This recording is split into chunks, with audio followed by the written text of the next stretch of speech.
যে মাংসগুলো এই যে এইভাবে থেতলিয়ে নিচ্ছি, সবগুলো মাংস এইভাবে থেতলিয়ে নিতে হবে।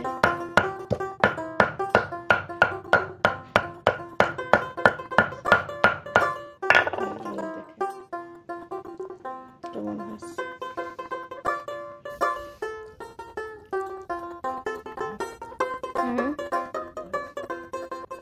গরু মাংস, কাঁচা মরিচ,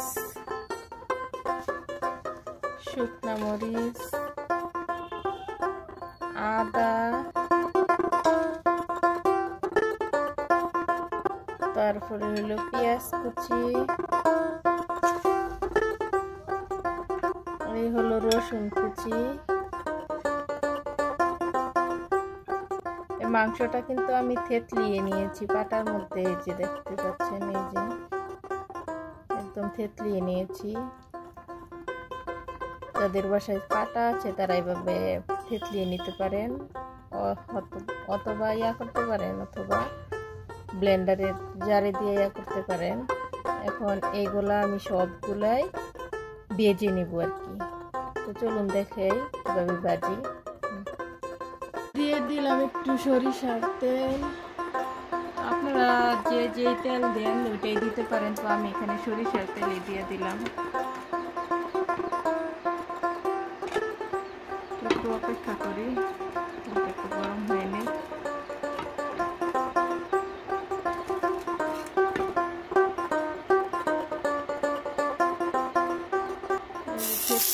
মাংসগুলাই দিয়ে দিলাম।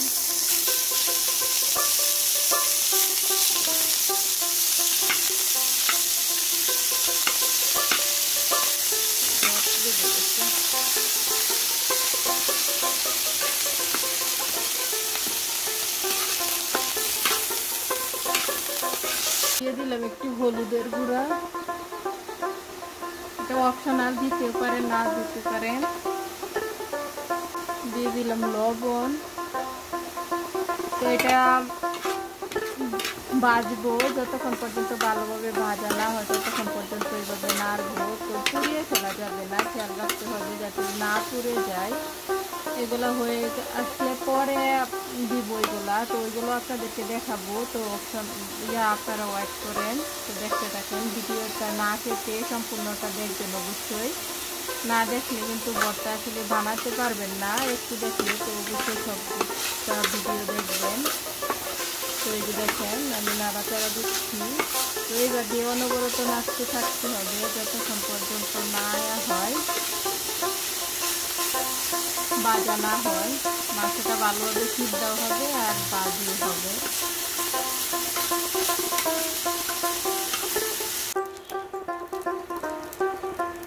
এরপর দিয়ে দিব শুকনা মরিচ আর কিছু কাঁচা মরিচ এড করবো। এইগুলো নাড়াচাড়া করবো।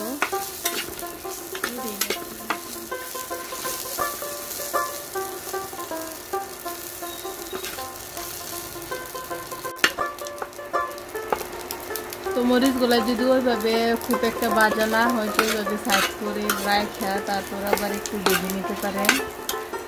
এই মরিচগুলো একটু ভাজা হয়ে গেলে তারপর আবার এই পেঁয়াজ আর আপনার দিয়ে দিতে পারেন রসুন কুচি না,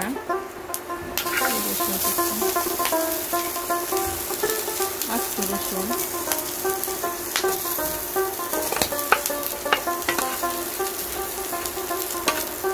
দিয়ে দিলাম পেঁয়াজ আর আদাটা আমি পরে অ্যাড করবো, যখন মাংসটা হয়ে আসবে তখন অ্যাড করবো, এখন না।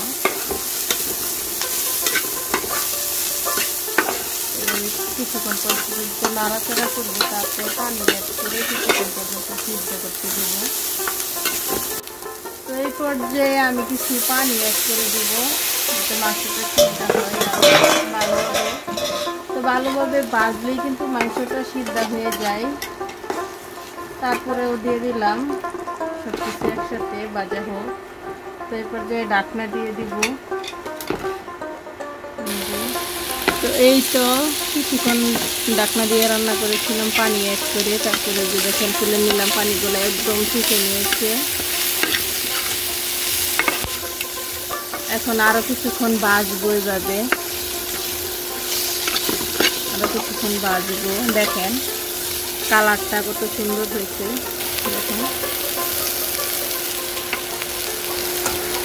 এই পর্যায়ে দিয়ে দিচ্ছি কিছু আদা।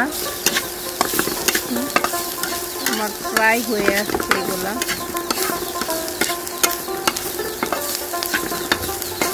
সবগুলা একদম ব্রাউন হবে, ব্রাউন হয়ে গেলে নামিয়ে নেব। ফ্রাই হয়ে আসছে, এখন নামিয়ে নেব। দেখতেই পাচ্ছেন সবগুলো একদম হয়ে আসছে, এই যে দেখেন একদম। তো উঠিয়ে নিলাম, উঠিয়ে এখন পাটায় বেটে নিব। যার যার পাটা নেই তারা ব্লেন্ডার জারে তারা ব্লেন্ড করে নেবেন। তো আমার পাটা আছে, তো আমি শিল পাটার সাহায্যে আমি এগুলো সব কিছু ভর্তা করে নেব, একসাথে পিষে নেব। তো চলুন দেখে যাক কীভাবে বাটাবাটি করি।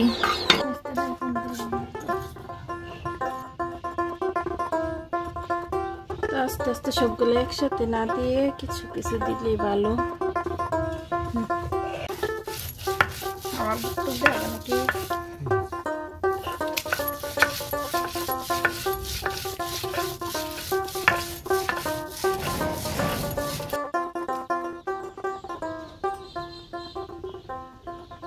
কিছু সরিষার তেল দিয়ে দিলাম ভর্তায়।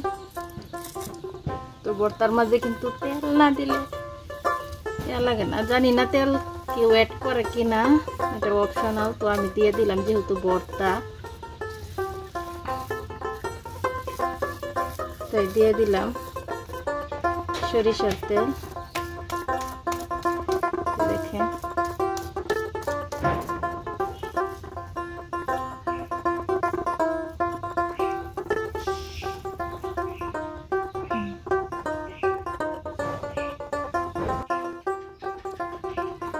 তোমরা সদস্য সংখ্যা কিন্তু কম, তারপরে দেখেন